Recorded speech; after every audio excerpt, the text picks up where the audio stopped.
और जानते हैं हम फितरा कब निकालते हैं? सीधे ईद के चांद में फितरा निकालते हैं। अगर गरीबों पर रहम आता तो आप पहले फितरा निकालते। और फितरा में आप क्या दे रहे हैं? साड़ी दे रहे हैं, लुंगी दे रहे हैं, गमछा दे रहे हैं। अगर आप गरीबों पर रहम खाते तो आपको पैसा देना था। पैसा देते, पैसा में 50 ज़रूरत पूरी हो जाती है। लुंगी से दवाई का मसला हल नहीं होता, गमछा से भूख और प्यास का मसला हल नहीं होता। अगर आप गरीबों पर मेहरबान होते तो जिस दिन आपने अपने बच्चों के लिए कपड़ा खरीदा था उसी दिन आपको फितरा निकाल देना था। गरीब को आप आज रमज़ान पर नवाजते तो अल्लाह आपको साल भर नवाजता। गरीब पर अगर आप मेहरबान रमज़ान में होते तो ज़िंदगी भर खुदा आप पर मेहरबान होता। जानते हैं ये माल क्यों नहीं निकलता? गरीबों के लिए, बच्चों के लिए हम हर फरमाइश पूरी करने के लिए तैयार हैं, लेकिन गरीबों के लिए पैसा क्यों नहीं निकलता? जानते हैं इसकी वजह यह है, हमको पैसे से मोहब्बत है, औलाद से मोहब्बत है, बीवी बाल बच्चे से मोहब्बत है, और हम कंजर और कंजूस और मक्खी चूस हो चुके। इसलिए गरीबों के लिए हाथ जेब में तो जाता है लेकिन जेब से पैसा लेकर के बाहर नहीं निकलता। एक मिसाल पर पैगाम ख़त्म कर रहा हूँ, बहुत ध्यान से आप इसको सुनिएगा। फ़कीर के पास कौन सी दौलत है? अमीर के पास ये रुपया पैसा है। आपने देखा झोली भर दी गई, मस्जिद का ताबुन था, झोली भर दी गई। अल्लाह इस मस्जिद को आबाद रखे, आपको भी इस मस्जिद से महरूम ना फरमा। ये पैसा अमीर के पास होता है। और गरीब के पास कौन सी दौलत होती है? आपका दिल बहुत मजबूत होगा, आप गरीब को कभी उंगली नहीं दिखाएंगे, गरीब पर आप मेहरबान हो। गरीब के पास जो दौलत होती है वो अमीर के पास भी नहीं होती। अल्लाह ताला जब गरीब को बुलाएगा क़यामत में तो बोलेगा मैं तुमको जन्नत में भेज रहा हूँ। लेकिन एक सवाल का जवाब दो, दुनिया में जब तुम भूखे थे तो खाना कौन खिलाता था? दुनिया में जब तुम्हारे पास कपड़ा नहीं था तो कौन पहनाता था? वो गरीब बोलेगा एक मालदार था, मेरा पड़ोसी था, मेरा भाई था, मुझे भूखा नहीं रखता था, खाना खिला देता था, मुझे नंगा नहीं रखता था, कपड़ा पहना देता था। तो अल्लाह फरमाएगा ओ गरीब, मैं तुमको जन्नत भेज रहा हूँ, अकेले मत जाओ, उस अमीर को भी साथ में लेकर के जन्नत में जाओ। गरीब के पास जो दौलत है वो अमीर के पास नहीं है, खुद जन्नत में जाएगा, अमीर को जन्नत में लेकर के जाएगा। एक मिसाल पर पैगाम ख़त्म कर रहा हूँ, इसको बहुत ध्यान से सुनिएगा, कुछ याद रहे या ना रहे, ज़िंदगी भर ये बात आपको काम आएगी। कोई अगर आपके यहाँ आ जाए रमज़ान में मांगने के लिए तो देना है तो दे दीजिएगा, नहीं देना है तो माफ़ी मांग लीजिएगा, ताना मत मारिएगा।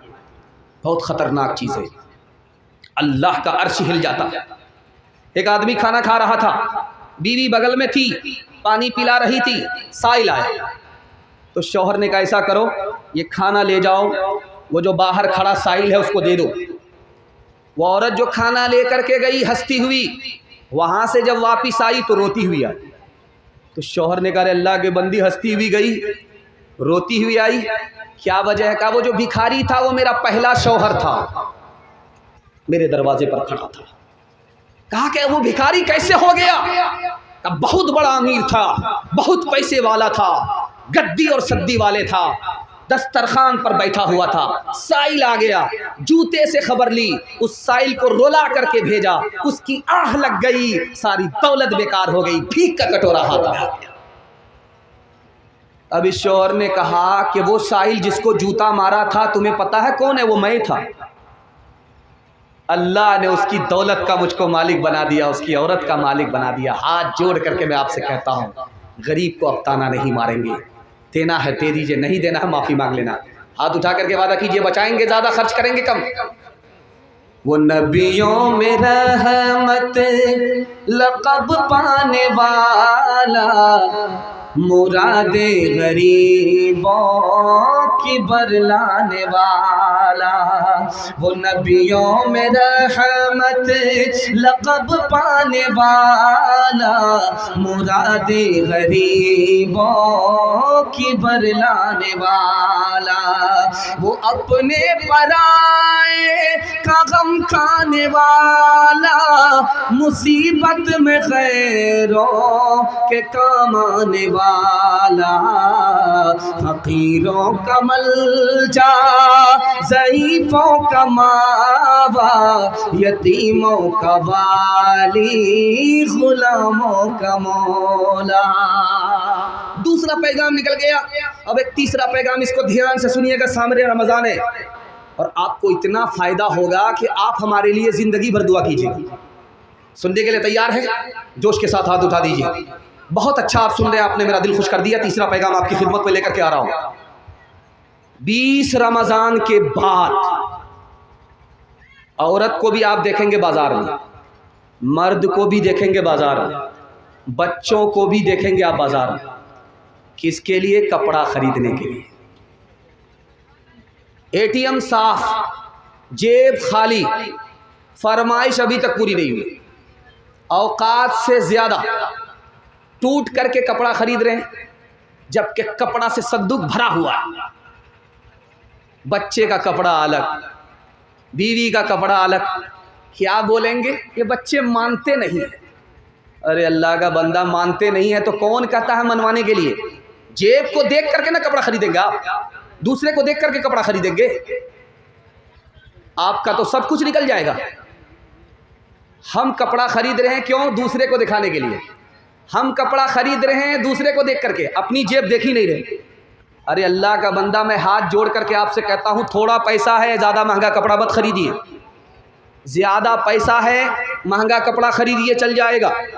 थोड़ा पैसा है, ज़्यादा कपड़ा मत खरीदिए, महंगा कपड़ा खरीदिए नहीं।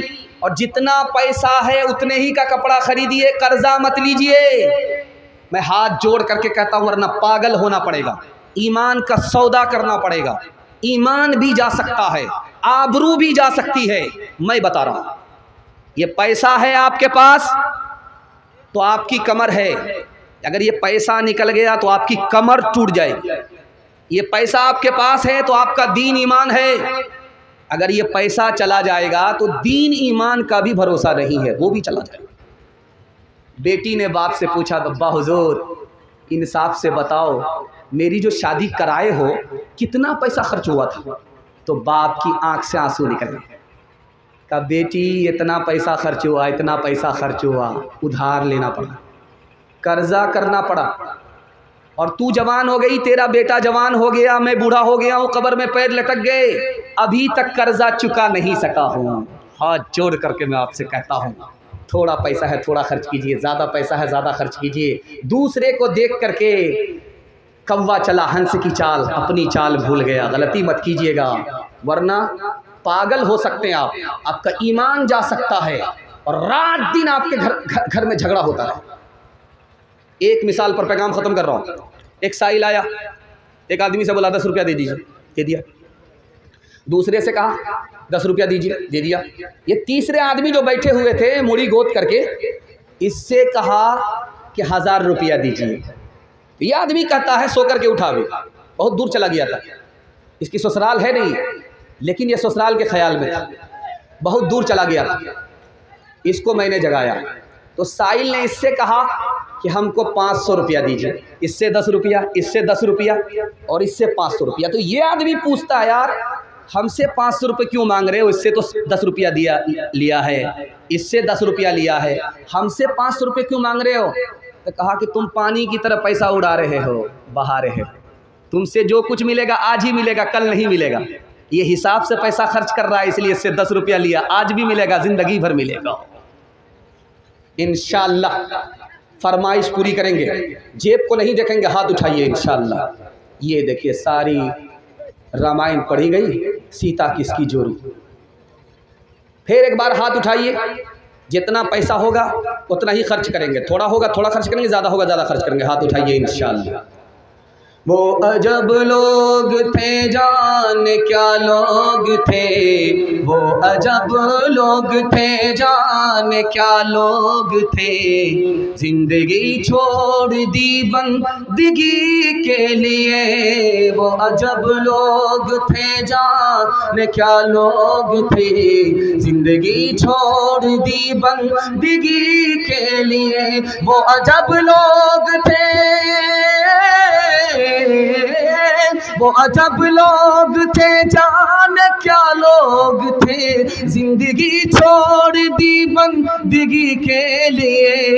एक हम लोग हैं, जाने क्या लोग हैं, एक हम लोग हैं, जाने क्या लोग हैं, बंदगी छोड़ दी जिंदगी के लिए। एक हम लोग हैं, जाने क्या लोग हैं, बंदगी छोड़ दी जिंदगी के लिए। आखिरी पैगाम सुना रहा हूँ रमज़ान के हवाले से, आप लोग सुनने के लिए मुकम्मल तैयार है तो हाथ उठाइए इंशाअल्लाह। बहुत खूबसूरत जलसा किनारे तक पहुँच रहा है। अल्लाह आपको जज़ाए खैर दे, हमारे रमज़ान को, हमारी तरावी को अल्लाह कबूल फरमाए। रमज़ान से पहले बिगड़ा हुआ था, रमज़ान आया सुधर गया, रमज़ान के बाद फिर बिगड़ गया। क्या मतलब हुआ भाई? जहाँ था वहीं पहुँच गया। रमज़ान से पहले नमाज नहीं पढ़ता था, रमज़ान आया नमाजी बन गया। जैसे ही रमज़ान रुखसत हो गया, मुसल्ला समेट लिया, सर की टोपी जेब में रख लिया। जानते हैं क्यों? रमज़ान कबूल ही नहीं हुआ। रमज़ान किसका कबूल होता है? जो हालत पहले थी उससे बेहतर हो जाए। नमाज पढ़ रहा था, बार बार नमाज पढ़ने की तौफीक मिले, इसका मतलब साफ है तौफीक ख़त्म हो गई, हालत वही है, इसका मतलब है रमज़ान कबूल नहीं हुआ। सच्चाई के साथ कह रहा हूँ, इंशाअल्लाह हमारी नीयत रहेगी ज़िंदगी भर नमाज पढ़ेंगे, ज़िंदगी भर गुनाह नहीं करेंगे। हाथ उठाइए इंशाअल्लाह। कुरान ने कहा एक औरत थी, कुरान में है एक औरत है, वो धागा मांगती थी। इस बस्ती में धागा मांगा, उस बस्ती में गई धागा मांगने। अब वो करती क्या थी? धागा का कांटा से कपड़ा बुनती थी। कुरान में कांटा से कपड़ा बुनती थी।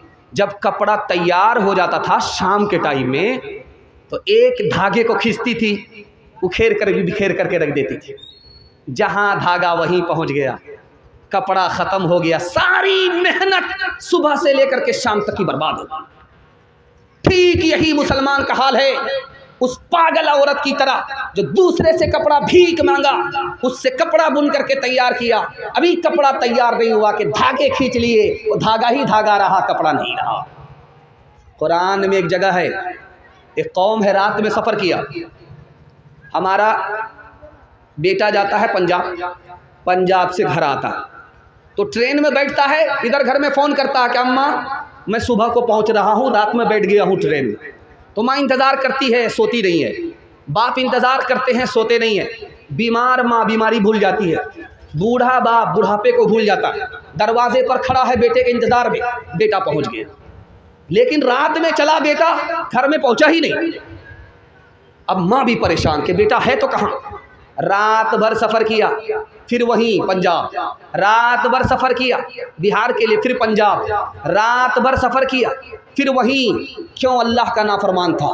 उसने कहा मैं घर पहुंचूंगा, माँ को बता दिया हूँ। अल्लाह ने कहा तुम्हें पहुंचने नहीं दूंगा, ये ज़मीन मेरी है, कदम तुम्हारा है, हम ज़मीन को लपेट देंगे, तुम जहाँ से चले थे वहीं पहुंचा देंगे। ठीक यही मुसलमानों का हाल है। रमज़ान से पहले सुधर गए, टोपी सर पर रख लिया, रमज़ान गया सब कुछ रुखसत हो गया।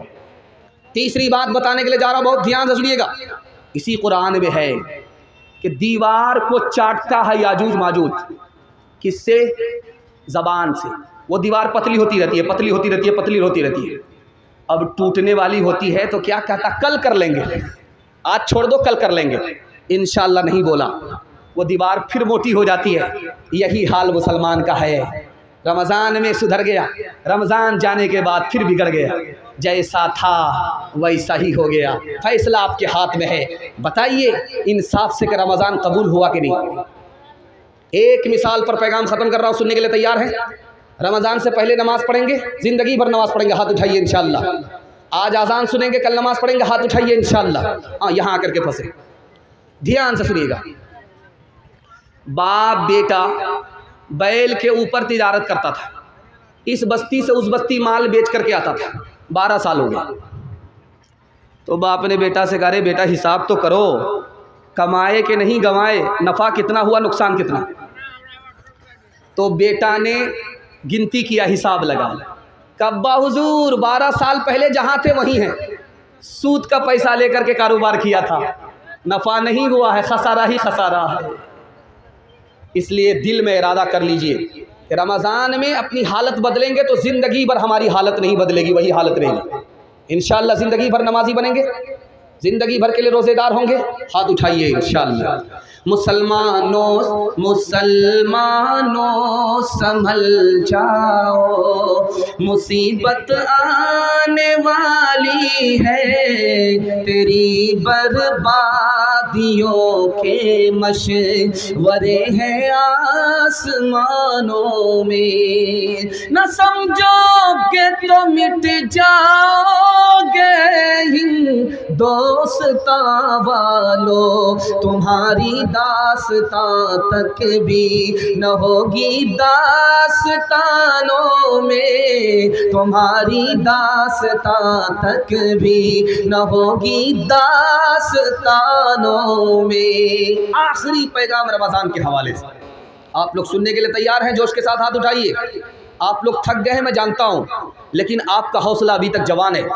दिल से दुआ निकलती है अल्लाह आपकी हर बीमारी को दूर फरमाए। ध्यान से सुनिएगा, रमज़ान जब आएगा तो खूब बरकत होती है, खाना भी बेहिसाब रहता है, बच जाता है, ख़त्म नहीं होता। अब देखेंगे पैसा कहाँ से आ जाता है आदमी सोच नहीं सकता, इंतज़ाम कहाँ से हो जाता है आदमी सोच नहीं सकता। ये राज आपको बता रहा हूँ कहाँ से आता है। रमज़ान से पहले वो नेमत हमको खाना नसीब नहीं और उसको बार बार हम लोग खाते हैं। वो पहनना नसीब नहीं, वो पहनने को मिल जाता है। ये रमज़ान में बरकत कहाँ से आती है ये राज बता रहा हूँ, ध्यान से सुनिएगा। पूरी दुनिया का मुसलमान एक वक्त में नमाज़ पढ़ रहा है, इसलिए अल्लाह आसमान से छप्पर फाड़ करके बरकत भेज रहा है। पूरी दुनिया का मुसलमान एक वक्त में नाफरमानी नहीं कर रहा है, अल्लाह की फरमाबरदारी कर रहा है, उसकी बरकत है, अल्लाह छप्पर फाड़ करके दे रहा है। मुसलमान जब एक साथ खड़ा हो जाता है फरमाबरदारी के लिए, इत्तिहाद के दामन को मुसलमान पकड़ लेता है, तो अल्लाह ऐसे दूध देता है आसमान को जैसे हम गाय से दूध को दूह लेते हैं। इसलिए मैं आपसे कहना चाह रहा हूं, अगर रमज़ान से पहले भाई भाई का झगड़ा है तो ख़त्म कर लीजिए।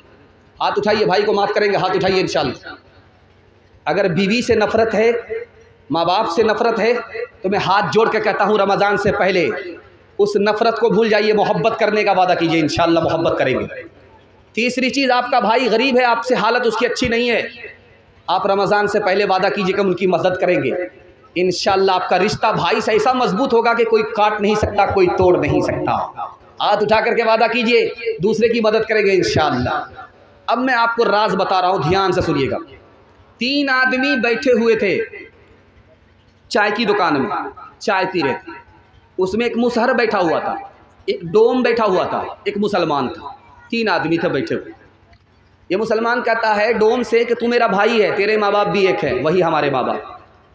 मुसहर से कह रहा है, दलित से कह रहा है कि तुम्हारे माँ बाप एक, तू मेरा भाई भाई है। तो दोनों ने कहा, मुसहर ने और डोम ने कहा, अगर तू मेरा भाई है तो मेरा जूठा पी करके देखा। मैं चाय पी रहा हूँ, मेरा जूठा पी करके देखा। डोम ने पिया था तो मुसहर से कहा तुम मेरा जूठा पी करके दिखाओ, तो उसने पी करके दिखा दिया। अब बारी आई मुसलमान की, जूठा पीना है, दावा है कि तुम भाई हो तो साबित करो, जूठा पी करके दिखाओ। तो मुसलमान कहता है कि मैं तो पी लेता, क्या कीजिएगा, मेरा रोज़ा है, जैसे पीऊँगा मेरा रोज़ा टूट जाए। तो वो डोम कहता अगर तुम्हारा रोज़ा था तो चाय की दुकान में क्यों बैठा हुआ है, ज़रूर घोटाला है। तीसरी मिसाल आ रही है, ध्यान से इसको सुनिएगा। एक नौजवान गैर मुस्लिम का पश्चिम की तरफ पेशाब कर रहा था। एक बूढ़े ने देखा, लाठी उठाए, कहा कमबख्त कहीं के पश्चिम मेरा किबला है, काबा है, तू पश्चिम की तरफ पेशाब क्यों कर रहा है? कहा माफ़ कर दीजिएगा, मुझे पता नहीं था, मैं गैर मुस्लिम हूँ। अगले दिन देखा कि वही बूढ़ा मुसलमान पश्चिम की तरफ पेशाब कर रहा है। अब ये जवान रुक गया कि ज़रा चचा से पूछेंगे, कल तो ये लाठी उठा रहे थे, आज खुद ही पश्चिम की तरफ पेशाब कर रहा। कहा कि चचा कल मैं पेशाब कर रहा था, आप लाठी उठा रहे थे, बुरा मान रहे थे, आज आप खुद पश्चिम की तरफ पेशाब कर रहे हैं। तो बड़े भी ने कहा कि तुम्हें इससे क्या लेना देना, किबला मेरे बाप का है कि तेरे बाप का। जमात वाले आगे मस्जिद में, कमेटी ने रोक लिया कि तरावी 8 रकात है या 20 रकात। तो जमात वाले फंस गए, अब करें तो क्या करें। 8 बताएंगे, अगर पूछने वाला 8 पढ़ता है तब तो पढ़ने देगा, अगर पूछने वाला 20 पढ़ता है तो निकाल देगा। तो उसने कहा कि अरे भाई आप क्यों पूछ रहे हैं? नहीं, जब तक साबित नहीं करोगे कि तरावी 8 रकात है या 20 रकात है, मस्जिद में दाखिल होने नहीं देंगे। तो इन्होंने दिमाग लगाया। देखिए साहब, जो लोग 8 रकात तरावी पढ़ते हैं वो बहुत कम पढ़ते हैं, जो लोग 20 रकात पढ़ते हैं वो बहुत ज़्यादा पढ़ लेते हैं, लेकिन पढ़ते दोनों हैं। हम तो चाहे 8 रकात पढ़ेंगे चाहे 20 रकात पढ़ेंगे, पढ़ेंगे दोनों। आप उससे सवाल जवाब कीजिए जो ये भी नहीं पढ़ते वो भी नहीं पढ़ते। इंशाअल्लाह मसलक के झगड़े से, भाई के झगड़े से, ज़मीन जायदाद के झगड़े से हम लोग अलग हो जाएंगे। भाई भाई बनकर के एक और नेक बनकर के ज़िंदगी गुजारेंगे। हाथ उठाइए इंशाअल्लाह। तदबीर से बिगड़ी हुई तकदीर बना ले, तकदीर बना ले, अपने पे भरोसा है तो ये दाव लगा ले, ये दाव लगा ले। क्या खाक वो जीना है, क्या खाक वो जीना है जो अपने ही लिए हो, खुद मिट के किसी और को मिटने से बचा ले, मिटने से बचा ले।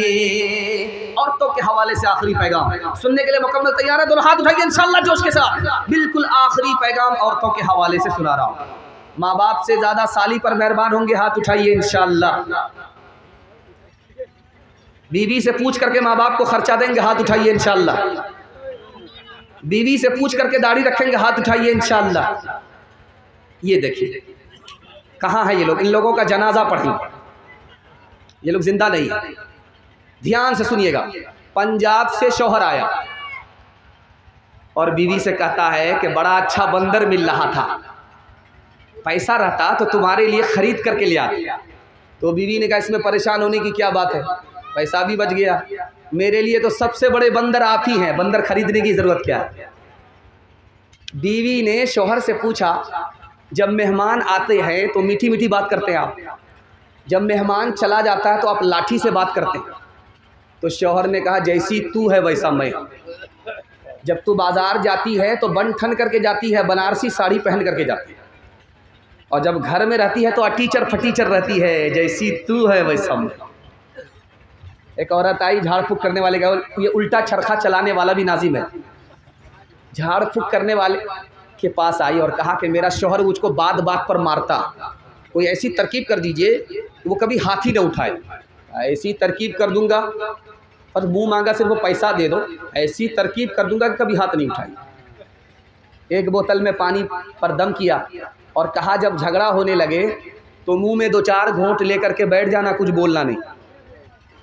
अब क्या था, ज़िंदगी भर का झगड़ा 1 मिनट में ख़त्म हो गया। चूँकि झाड़ फूँक करने वाले को पता था कि औरत की ज़बान चलती है, मर्द का हाथ चलता है। अगर मर्द हाथ को काबू में रखे, औरत ज़बान को काबू में रखे, तो टूटा फूटा घर जन्नत बन जाता है।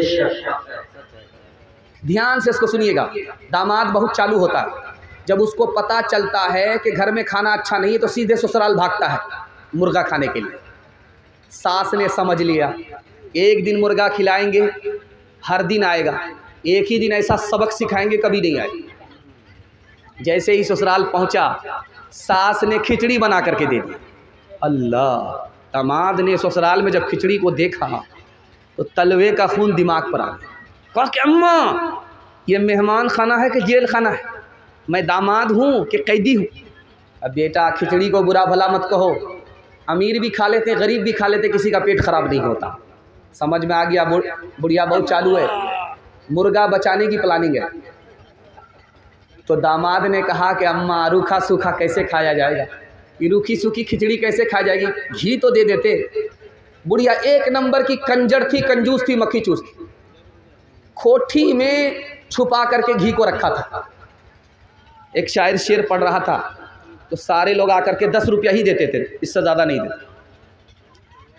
तो शायर ने खिसिया करके कहा कि आप लोग से बड़ा कंजर मैंने कहीं नहीं देखा, ये कोई भी 10 के नोट से ऊपर कोई नोट देता ही नहीं है। एक बूढ़ा खड़ा हुआ 100 का नोट लेकर के ला करके दे दिया। कहा हाजी साहब आपने आबरू रख लिया, हम तो समझ रहे थे कि सारे बखील हैं, लेकिन माशाअल्लाह आप सखियों के सखी हैं। हाजी साहब फिर भी खड़े हैं, शायर शेर पढ़ा। अब शायर ने पूछा कि चचा जान आप तो बैठ जाइए। कहा कि बैठेंगे कैसे, वो 90 रुपया वापस लेने के लिए खड़े हैं। तो वो बुढ़िया जो कोठी में घी को छुपा करके रखा था, वहाँ से निकाला, खिसिया करके जो ढक्कन खोला, सारा घी गिर गया। अब बुढ़िया को बड़ा शौक हुआ कि कौन सी गलती किया, सारा घी तो दामाद ही खा लेगा, दिमाग लगाया। अब बेटा अकेले खाओगे बरकत नहीं होगी, साथ में मुझको शामिल कर लो, बरकत ही बरकत होगी। अल्लाह, ये बुढ़िया अजीब नहीं अजूबा। तो दामाद ने लाज लिहाज में कहा कि इसमें क्या बात है, आप तो मेरी माँ की तरह हो, साथ में खा लो। बुढ़िया ने देखा कि प्लेट में घी दामाद की तरफ ज़्यादा है, अपनी तरफ घी नहीं है, तो दिमाग लगाया उधर से इधर टानना। तो बुढ़िया ने कहा बेटा मैं तुमसे नाराज़ हूँ, फला महीना मेरी बेटी को तुमने ये तकलीफ़ दिया है, ये दुख दिया है, ये तकलीफ़ दिया है, ये दुख दिया। दामाद सोचने लगा कि अल्लाह अकबर, ये बुढ़िया है, ये तो ज़बरदस्त है, ये तो सारा घी इधर टान लिया। तो दामाद ने कहा अम्मा, कौवे से ज़्यादा कौवे का बच्चा चालाक होता, अगर मैंने वो दुख दिया है तो ये सुख भी दिया है, ये सुख भी दिया है, ये सुख भी दिया, दुख सुख को मिलाना पड़ता है तब जिंदगी का। जब आप देखेंगे रुखसती का मौका होता है तो सारे लोग रोते, जवान बेटी 18 साल की पोस पाल करके भेजा जाता है ससुराल, तो नानी दादी सब रोती है, यहाँ तक के मगर के मच के आंसू बाराती भी बहाने लगते हैं। मगर उस मातम के माहौल में एक आदमी हंस रहा था। छोटा बच्चा देख करके अब्बा से कहता अब्बा हुजूर सब लोग तो रो रहे, ये समझ में आ रहा, मगर एक आदमी हंस रहा है। अब बेटा कौन हंस रहा? का दूल्हा बाबू हंस रहे, रुमाल के नीचे मुंह रख करके दूल्हा बाबू हंस रहे। अल्लाह अल्लाह अल्लाह, तौबा इस्तिग़फ़ार, ये आदमी हंस रहा है, दूल्हा हंस रहा है। अब बेटा घबराने की कोई बात नहीं है, तो मातम का वक्त है, ये तो रुखसती का वक्त है, मातम है, मुसीबत, हम लोग रो रहे हैं, ज़िंदगी भर इसी बदनसीब को रोना है, इसलिए आज हंस रहा है। आखिरी मिसाल पर पैगाम ख़त्म कर रहा हूँ, बड़ा ध्यान से सुनिएगा इसको। पहली बार जब बेटी ससुराल से मैके आती है तो मोहल्ले की सारी औरत घेर लेती है, सवाल जवाब होता है, बेटी ससुराल गई थी, शौहर कैसा था? तो लड़की कहती है माशाअल्लाह। उसके बाद कहती है ससुर कैसे थे? तो लड़की कहती है सुभान अल्लाह। ससुराल कैसी थी? तो अल्हम्दुलिल्लाह। अब किसी औरत ने पूछा कि बेटी सबको छोड़ो, सास कैसी थी तुम्हारी? तो लड़की कहती इन्ना लिल्लाह अस्तग़फिरुल्लाह ला हौला वला कुव्वता इल्ला बिल्लाह, जल्ले तू जलाल तू इस बला को टाल। अब माँ समझ गई मेरी बेटी को सब पसंद है, सास पसंद नहीं। तो माँ ने कहा बेटी तेरे जवाब से मुझे अंदाज़ा हो गया कि सास पसंद नहीं, लेकिन बेटी मेरे सवाल का जवाब दो, पहली बार जब मैके से ससुराल गई थी तो कौन लेकर के गई? का सास आई थी। 100 लड़की में मुझको देखा सुना था, पसंद किया था, और बहू बना करके मैके से ससुराल ले गई। कहा बेटी ये सास का एहसान है, इतने अच्छे शौहर मिल गए, ये सास का एहसान है, इतनी अच्छी ससुराल मिल गई, ये सास का एहसान है कि इतने अच्छे ससुर मिल गए। बेटी सास मुसीबत और बला नहीं होती, कभी माँ होती है, कभी माँ के बराबर होती है। इंशाअल्लाह बेटी की तरफदारी में दामाद जेल जाएगा, हाथ उठाइए इंशाअल्लाह। ये देखिए आखिर तक ये लोग बेदार नहीं हुए। अच्छा इंशाअल्लाह अगले साल इनको बेदार करेंगे इंशाअल्लाह। किरदार बद पे खुद ही ये गुस्से में आएगी, शौहर दिखाए डंडा तो ये झाड़ू दिखाएगी। किरदार बद पे खुद ही ये गुस्से में आएगी, शौहर दिखाए डंडा तो ये झाड़ू दिखाएगी। आसिर इसीलिए तो कोई बरकत नहीं रही, भी फातिमा सी अब कोई औरत नहीं रही। गीबत में सबसे आगे ये औरत की जात है, चुगली तो इनके सामने बस दाल भात है। गीबत में सबसे आगे ये औरत की जात है, चुगली तो इनके सामने बस दाल भात है। सीने में इनके दीन की अजमत नहीं रही, भी फातिमा सी अब कोई औरत नहीं रही।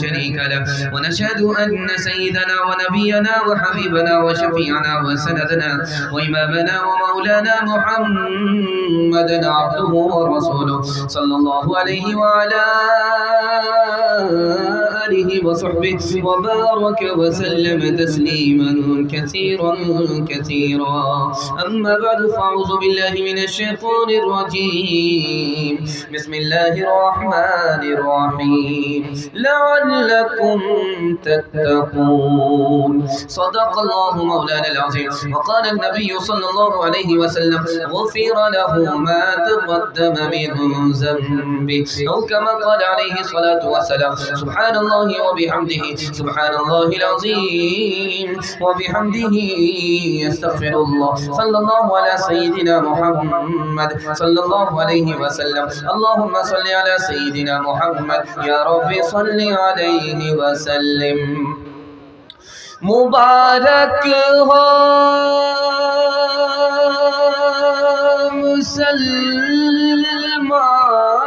मुसलमानों के फिर माहे सियाम आया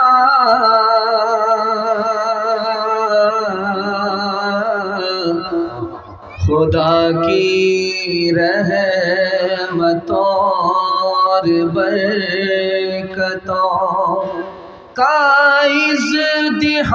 इज़्तिहाम आया तोहफ़ा ये मुसलमान को तोहफ़ा ये मुसलमान को रमज़ान मुबारक हो तोहफ़ा ये मुसलमान को लेकर ये आ गया है बेशुमार बरकतें दिन रात बरसती है अल्लाह की रहमतें अल्लाह का तुम्हें ये एक अल्लाह का तुम्हें ये एक मेहमान मुबारक हो तोहफ़ा मुसलमान को कर लो मैं ज़ुबार नजरों की हिफाजत कर लो मैं इबादत और कुरान की तिलावत पढ़ते हैं तरावी हम पढ़ते हैं तरावी हम कुरान मुबारक हो तोहफ़ा ये मुसलमान को। बहुत अच्छा जलसा आपने सुन करके हक अदा कर दिया। टूट गया था, बिखर गया था, यहाँ तक कि रुखसत भी हो गया था, लेकिन आपके हौसले ने इसे वापस कर लिया। दिल से दुआ देता हूँ अल्लाह दीन दुनिया दोनों की भलाई से आपको मालामाल फरमाए। सुनने के लिए यहाँ से लेकर के वहाँ तक तैयार है, हाथ उठा दीजिए इंशाअल्लाह। कोठी पर का रोज़ा रखेंगे, अफ्तारी और सहरी बराबर खाएंगे, हाथ उठाइए इंशाअल्लाह। ये देख ज़रा देखिए, हैरत की बात तो यह है कि नाज़िम जलसा ने हाथ उठा दिया और इस नाज़िम की चालाकी मैंने अभी देखा। 20 रुपया सिर्फ ये जेब से निकाला है और 50 रुपया का ऐलान कर रहा था कि 50 रुपया मैं दे रहा हूँ। बहुत ज़्यादा चालाक है, रात के उजाले में भी ये घोटाला कर लेता है। अल्लाह इसकी निज़ामत को सलामत रखे। 3 सवाल से मेरा पैगाम शुरू हो रहा है। बिल्कुल आधा से ज़्यादा जलसा आपका निकल चुका है, थोड़ा सा बाकी है। साथ देंगे, जोश के साथ हाथ उठा दिए इंशाअल्लाह। रोज़ा अल्लाह के लिए, अल्लाह ने फरमाया, जबकि नमाज अल्लाह के लिए, हज अल्लाह के लिए। क्यों? 4 वजह से। पहली, दूसरी, तीसरी और चौथी वजह क्या है, ये मेरा पहला सवाल है। नमाज का बदला कुछ और है, रोज़े का बदला कुछ और है। रोज़े का बदला अल्लाह के यहाँ क्या मिलेगा, ये मेरा दूसरा सवाल है। तीसरा सवाल है, रमज़ान आता है, शैतान कैद हो जाता है, तो फिर गुनाह क्यों होता? 3 वजह से गुनाह होता है। रमज़ान में भी शैतान कैद है, फिर भी गुनाह हो रहा है 3 वजह से। वो पहली और दूसरी, तीसरी वजह क्या है? मुकम्मल जोश के साथ सुनने के लिए तैयार हैं? दोनों हाथ उठा दीजिए इंशाअल्लाह। अल्लाह आपके जज्बे को सलामत रखे। मेरा पहला सवाल था, अल्लाह ने फरमाया रोज़ा मेरे लिए, नमाज भी अल्लाह के लिए। क्यों फरमाया? रोज़े की शान को बढ़ाने के लिए अल्लाह ने कहा रोज़ा मेरा है, तुम मेरे बंदे हो, रोज़ा रखो। दुनिया में आप देखेंगे गैर मुस्लिम भी नमाज पढ़ते हैं जैसे हम नमाज पढ़ते हैं, गैर मुस्लिम भी हज करते हैं जैसे हम हज करते हैं, गैर मुस्लिम भी ज़कात खैरात करते हैं जैसे हम करते हैं, लेकिन एक काम वो नहीं करते जो हम करते हैं। हम रोज़ा रखते हैं, वो रोज़ा नहीं रखते। इसलिए अल्लाह ने फरमाया रोज़ा मेरे लिए। हर काम में मज़ा आता है, खाना खाने में मज़ा आएगा, कुरान सुनने में मज़ा आएगा, जलसा सुनने में मज़ा आएगा, लेकिन एक काम करेंगे आप, मज़ा आपको नहीं आएगा। रोज़ा रखने में, भूखा प्यासा रहने में मज़ा नहीं आता। जिसमें मज़ा नहीं आता वो सिर्फ़ और सिर्फ अल्लाह के लिए होता है। इसलिए अल्लाह ने फरमाया रोज़ा मेरे लिए। और आपको सुनकर के हैरत होगी, रोज़े में खुदा का बंदा क्या करता है? खाना छोड़ देता है, पानी छोड़ देता है, बीवी से मतलब नहीं रखता, और रात दिन अल्लाह का काम क्या है? वो खाता नहीं, दूसरे को खिलाता है, वो पीता नहीं, दूसरे को पिलाता है, वो दूसरे का जोड़ा लगाता है, उसको बीवी की हाजत नहीं। खुदा का बंदा जब रोज़ा रखता है तो खुदा की नकल उतारता है। इसलिए अल्लाह ने फरमाया रोज़ा मेरे लिए। आपका दिल बहुत मजबूत होगा। रोज़ा के हवाले से आपको पैगाम सुना रहा हूँ, बिल्कुल इस्तक़बाल रमज़ान पर सुना रहा हूँ। इस्तक़बाल रमज़ान के लिए भी आप बैठे हैं, अल्लाह हमें और आपको कबूल फरमाए। नमाज का बदला क्या है? जन्नत है। हज का बदला क्या है? जन्नत है। ज़कात का बदला क्या है? जन्नत है। लेकिन आपको सुनकर के हैरत होगी, रोज़े का बदला क्या है? खुदा है, जन्नत देने वाला खुदा है। एक बात हैरत अंगेज़ है, रमज़ान से पहले गुनाह होता है, शैतान खुला हुआ है। रमज़ान आने के बाद शैतान कैद हो जाता है, तो फिर गुनाह कैसे होता? बड़ा शैतान कैद होता है, छोटा शैतान आज़ाद होता है। ये जो गुनाह होता है रमज़ान में, अठन्नी चवन्नी की वजह से होता है। लिखा कि छोटा शैतान भी कैद, बड़ा शैतान भी कैद, फिर भी गुनाह क्यों हुआ? नफ्स आज़ाद है, इसकी वजह से गुनाह हो रहा है। का नफ्स तो टूट गया रोज़ा रखने की वजह से, फिर गुनाह क्यों हो रहा है? तो वजह लिखी कि नफ्स का असर बाकी रह गया है, इसलिए गुनाह हो रहा है।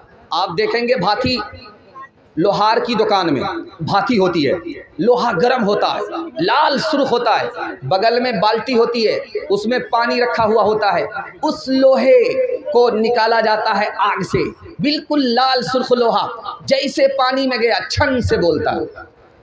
और जब पानी से कुछ देर के बाद उस लोहे को निकाला जाता है, उस पर हाथ रखा जाता है, तो लोहा गर्म रहता है कि नहीं रहता? 11 महीना गुनाह में गुजर गया, रमज़ान आया, असर बाकी रह गया, इसलिए रमज़ान में भी गुनाह हो रहा है। इंशाअल्लाह नफ्स को खिला पिला करके जवान करेंगे। रमज़ान में हाथ उठा दीजिए। ये देखिए आप लोग कहाँ हैं, गलत हाथ उठा रहे हैं। न चित कर सके नफ्स के पहलवां को, तो यूं हाथ पाँव में ढीले न डाले। न चित कर सके नफ्स के पहलवां को, तो यूं हाथ पाँव में ढीले न डाले, तो यूं हाथ पाँव में ढीले न डाले। अरे इस कुश्ती तो है उम्र भर की, कभी तू दबा ले, कभी ये दबा ले। बहुत खूबसूरत जलसा, 2-3 मिनट में पैगाम आ रहा है, बहुत अच्छा। कि आदमी रोज़ा क्यों नहीं रखता? बेवकूफ़ी की वजह से। आदमी रोज़ा क्यों नहीं रखता? बेवकूफ़ी की वजह से। रात में दूध रख दिया सहरी पीने के लिए, सहरी खाने के लिए, बिल्ली आकर के दूध पी गई। खुदा से कहता है मेरे परवरदिगार मैं रोज़ा नहीं रखूँगा, मैंने सहरी रखा था, तूने सहरी की हिफाजत नहीं की, इसलिए मैं रोज़ा रखता ही नहीं। तो दूध बचाता, मैं तेरे रोज़े को बचाता। दूध बिल्ली उड़ा गई, तेरे रोज़े को मैं उड़ा देता। बेवकूफ़ी, रोज़ा नहीं रखता। सुन रखा था कि जैसे ही चांद देखोगे रोज़ा रखना पड़ेगा। अब नीचे सर गाड़ करके चलता है, ऊपर सर नहीं उठाता। जैसे ही पानी में पेशाब धोने के लिए आँख खोल करके पानी को देखा, चांद नज़र आ गया, का चौपट हो गया। कितना बढ़िया प्लान बनाया था कि रोज़ा नहीं रखना है, ये चांद देख लिया, अब पूरा महीना रोज़ा रखना पड़ेगा। बेवकूफ़ी की वजह से आदमी रोज़ा नहीं रखता।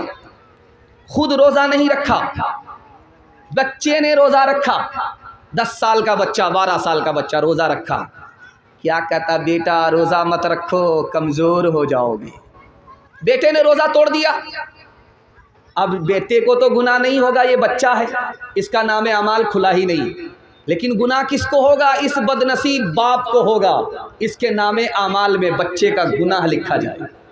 इसलिए हाथ जोड़ करके आपसे कहते हैं, बच्चा रोज़ा तोड़ दे, रोज़ा रखे, कोई फ़र्क नहीं पड़ता, लेकिन अगर रख ले तो आपको कभी नहीं कहना है बेटा रोज़ा तोड़ दो। तीसरी वजह, आदमी रोज़ा क्यों नहीं रखता? गुस्ताखी, नाफरमानी की वजह से। अल्लाह को भूखा मार करके क्या मिलता है? रोज़ा वो रखे जिसके घर में दाना नहीं, इस्लाम से आदमी खारिज हो जाता है। चौथी वजह आदमी रोज़ा क्यों नहीं रखता? चालाकी, कम हिम्मती, हिम्मत हार करके बैठ गया। अगर सर्दी का रोज़ा रखता, दिन छोटा होता, रोज़ा रख लेता। गर्मी का रोज़ा है, 15-15 घंटे रोज़ा रखना पड़ेगा, मेरे बाप से नहीं होगा, हिम्मत हार करके बैठ गया। इंसाफ से बताइए, रोज़ा रखना अगर मुश्किल है, ये 10 साल का बच्चा कैसे रोज़ा रख लेता है? बच्चे ने हिम्मत किया, रोज़ा रखना आसान, बच्चे का बाप हिम्मत हार गया, रोज़ा रखना मुश्किल हो गया। इंसाफ से बताइए, आप सहरी कब खाते हैं? सुबह सवेरे, सुबह सवेरे सहरी खाते हैं, पेट में दाना रहता है, पानी रहता है 10 बजे दिन तक, आपको भूख नहीं लगी, प्यास नहीं लगी, ऊपर से नहा लिया, पूरा बदन ठंडा हो गया, 12 बजे दिन तक आपको भूख प्यास नहीं लगी, उसके बाद सो गए, ज़ोहर का वक्त आया, अब आपको भूख लग रही है, प्यास लग रही है। अल्लाह के बंदे, कितनी देर का रोज़ा है? असर के बाद तो मगरिब ही है, हिम्मत करो, रोज़ा रखना आसान है। और बहुत से लोग चालाकी की वजह से रोज़ा नहीं रखते। ठीक शाबान ख़त्म हो रहा है, एक पोटली दवाई खरीद करके टेबल पर रख लेते, बीड़ी पीते, हुक्के का बहाना, दिल का धुआं निकालते। समधी ने पूछा, रमज़ान अब बीड़ी पी रहे, क्या कीजिएगा? शुगर अलग है, प्रेशर अलग है, दवाई पीना पड़ता है, सबसे धोखा चलेगा, अल्लाह से धोखा नहीं चलेगा। काले पहाड़ में, काली रात में अगर चूटी चलती है तो उसकी आवाज़ ही नहीं, उसकी आहट को भी खुदा जानता है। एक चालाक आदमी था, रोज़ा नहीं रखता था, पाबंदी से इफ्तार खाता था, पाबंदी से सहरी खाता था। बीवी से कहता, मैं रोज़े से हूँ, फुलौरी बनाओ। बेटी से कहता था, मैं रोज़े से हूँ, पकौड़ी बनाओ। और जब भूख लगे, प्यास लगे तो करता क्या था? लुंगी और गमछा लेकर के दरिया के किनारे आता और डुबकी मारता, मुंह खोल करके जी भर के पानी पी लेता था। 99 दिन चोर के, एक दिन कोतवाल। एक दिन प्लान के हिसाब से आया, भूख लगी, प्यास लगी, लुंगी पहन करके, गमछा उतार करके जैसे ही डुबकी मारी, मुंह खोला, टेंगड़ा मछली मुंह में घुस गई। ऊपर का कांटा ऊपर, नीचे का कांटा नीचे, मुंह बा दिया। डॉक्टर के पास जब लाया गया तो कहा, किस मनहूस को लेकर के आए हो? मछली का, कच्ची मछली मुंह में और कांटा ऊपर और नीचे, बात क्या है? तब लोगों को समझ में आया, घोटाला करता था, रोज़ा नहीं रखता था, पाबंदी से इफ्तार खाता था, ऊपर से फिट फाट था, नीचे से मकामा घाट था। एक ख़ास बात बताने के लिए जा रहा हूँ। एतकाफ़ के लिए 20 रमज़ान में आदमी नहीं मिलता। ढूंढिए पूरे मोहल्ला में कि कोई एक आदमी बैठे, एक जवान नहीं मिलेगा आपको। क्यों? मोबाइल देखने की फुर्सत है उसको, नेकी कमाने की फुर्सत नहीं है। अब किसको ढूंढा जाता है? ढूंढ करके रिटायर्ड बूढ़े को लाया जाता है, जो पूरे मोहल्ले में सबसे ज़्यादा रिटायर्ड है, उसको ला करके बैठाया जाता है कि आप तो फ्री हैं, बीड़ी पीते रहिएगा, एतकाफ़ में बैठे रहिएगा। अब उनको लाया जाता है, जो बूढ़ा अपना बोझ नहीं उठा पाता, उसको किराए में लड़के बिठाया गया है, पूरे मोहल्ले का बोझ उठाने के लिए। मुसलमानों ने एतकाफ़ का तमाशा कर दिया। और हमारी तरावी कितने दिन में ख़त्म हो जाती है? 10 दिन में। तरावी कितने दिन में ख़त्म हो रही है?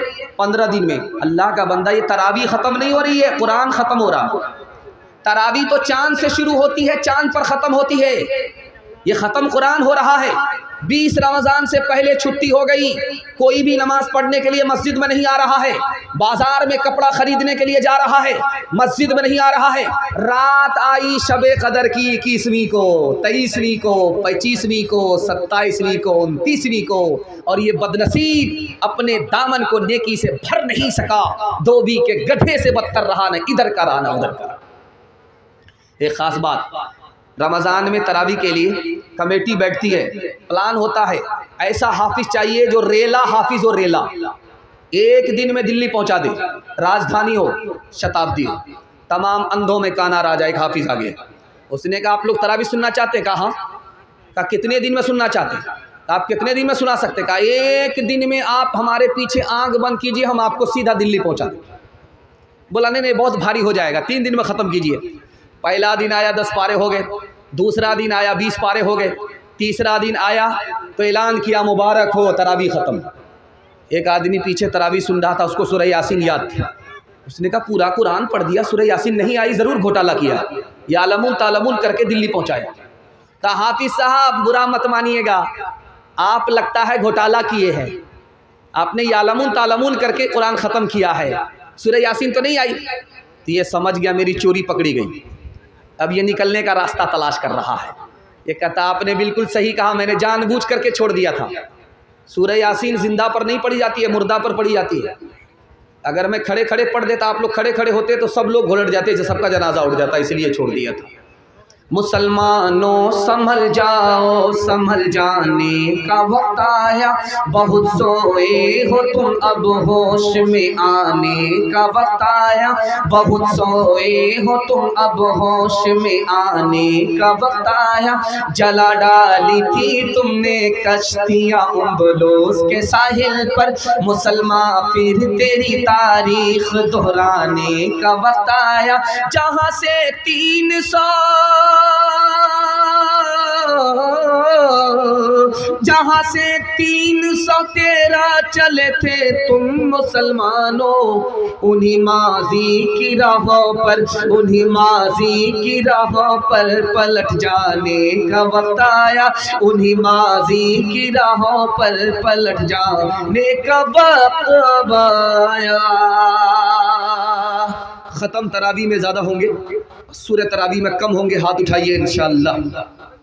ये देखिए हाथ उठाने वाले कहाँ हैं? ये ससुराल में है कि पिंडाल में है? ज़रा इंसाफ कीजिए। ये कन्या के भी मामू है, दुल्हा के भी मामू।